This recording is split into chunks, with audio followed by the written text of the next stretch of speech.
सरकार ने एक बहुत ही बोल्ड स्टेप ले लिया है। India versus US trade war में एक नया मोड़ आ गया। अब कोई भी इंडियन प्रोडक्ट अमेरिका नहीं जाएगी।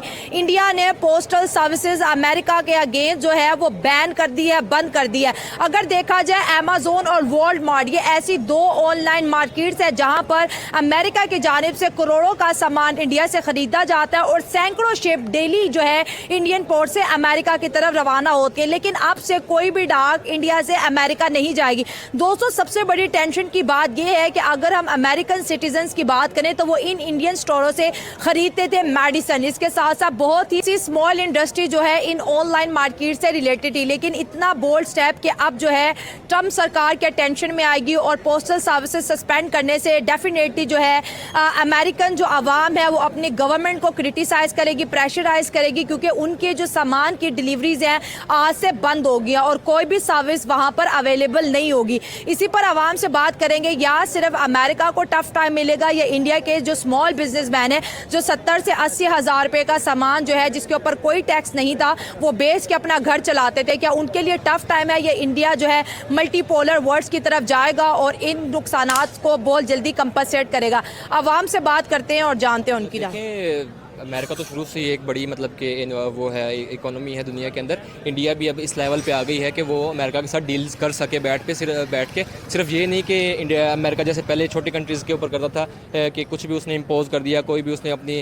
वो इम्प्लीमेंट कर दी उनके ऊपर कि भाई हम आपके ऊपर इतना टैक्स लगाएंगे या आपके साथ हम कोई डील नहीं करना चाहते। अब वो बात नहीं रही। और दूसरा जो है वो इस बात को बढ़ावा जो चाइना ने दिया, जैसे चाइना ने उनको आगे से आगे दिखाई है तो वो अपनी डील के ऊपर आ गए हैं, कोई ना कोई मतलब कि एक मिड टर्म पे आ गए हैं कि हमें भी फ़ायदा हो, आपको भी फ़ायदा हो। वहीं पर उसी स्टेप को फॉलो करते हुए इंडिया ने भी एक अच्छा स्टेप लिया है। दूसरा ये भी बात है कि इंडिया भी कोई छोटी इकोनॉमी नहीं है। बेशक हमारा हमसाया मुल्क है, हमारी उनके साथ राइवलरी चलती है, पर ऐसी बात नहीं है। उनकी भी एक बहुत बड़ी इकोनॉमी है और उनके भी बहुत बड़े बड़े वेंडर्स बैठे हुए हैं वॉलमार्ट पे और उसके ऊपर अमेजोन के ऊपर, जहाँ से दिल्ली मेरे ख्याल से कोई लाखों की तादाद में प्रोडक्ट्स जाते होंगे। अब जब उनके वो प्रोडक्ट्स जब ऑर्डर्स कैंसिल होंगे, उनकी जो लोकल लोग हैं, अवाम है, वो जब अपनी गवर्नमेंट के ऊपर कोई ना कोई प्रेशर डालेंगे कि भाई हमें जो सस्ती चीज़ें मिल रही थी और जो एक अच्छी क्वालिटी मिल रही थी इंडिया से वो अब बंद होना शुरू हो गया। अब उनको जाहिर है महंगी चीज़ें परचेज़ करना पड़ेंगी, किसी और ज़रिए से चीज़ें उनको अपने मुल्क में लानी पड़ेंगी और उसकी वजह से जो है इकोनॉमी में दरहम बरहम कुछ ना कुछ चेंजिंग आएगी। आपने कहा कि अमेरिका की जो आवाम है, जो लोकल्स हैं, वो गवर्नमेंट को क्रिटिसाइज़ करेंगे कि आप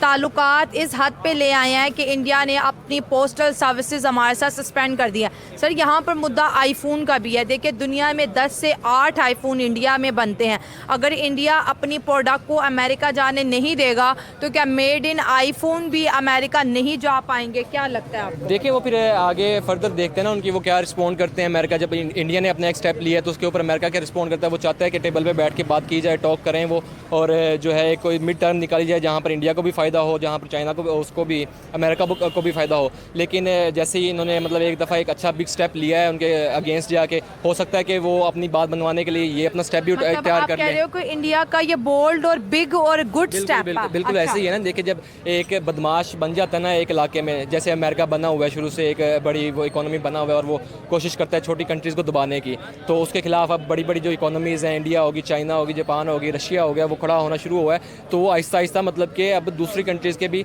जो फ़ायदे की वो है ना डील्स हैं वो उसने करना शुरू किए हैं। आपको नहीं लगता कि दोनों कंट्रीज़ का जो कारोबार है वो बिल्कुल ख़त्म हो जाएगा क्योंकि ट्रम्प टैरिफ लगा रहा है और इंडिया बैन लगा रहा है? देखिए, ऐसा कभी भी नहीं होता। मतलब एक आप बिल्कुल आइसोलेट होकर नहीं चल सकते दुनिया के अंदर। जो भी आपकी बेशक अमेरिका की कंट्री है, बेशक इंडिया की कंट्री है, वो आइसोलेट होकर नहीं चल सकते। ये दो बहुत बड़ी इंडस्ट्रीज़ हैं, बहुत बड़ी मार्केट है दुनिया के अंदर जहाँ पर एक दूसरे की चीज़ें सेल होती हैं। ठीक है, इंडिया से भी माल आता है और अमेरिका से भी माल आता है, एक दूसरे के बगैर ये चल नहीं सकते। इनको कोई ना कोई बीच का रास्ता निकालना पड़ेगा। और बेसिकली ये है कि क्योंकि ये इंडिया जब ट्रम्प जो है वो इस पॉलिसी के तहत आया था कि मेक अमेरिका ग्रेट, उन्होंने कहा था कि हमारे जिसकी भी कंट्रीज़ के साथ जितने जो है ना वो टैक्सेस होंगे ना, ठीक है, हमारी टैक्स ड्यूटी जितनी हमारी प्रोडक्ट पे से लगती है ना उसी तरह से उनकी प्रोडक्ट्स पे भी लगेगी।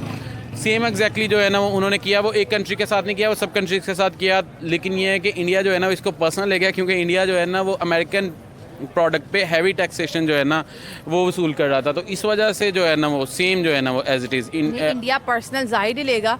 किसी कंट्री पे 20, किसी पे 19, किसी पे 25 और इंडिया पे डायरेक्ट 50 का मतलब ये है कि यूएस जो है इंडिया के साथ ट्रेड सस्पेंड कर रहा है।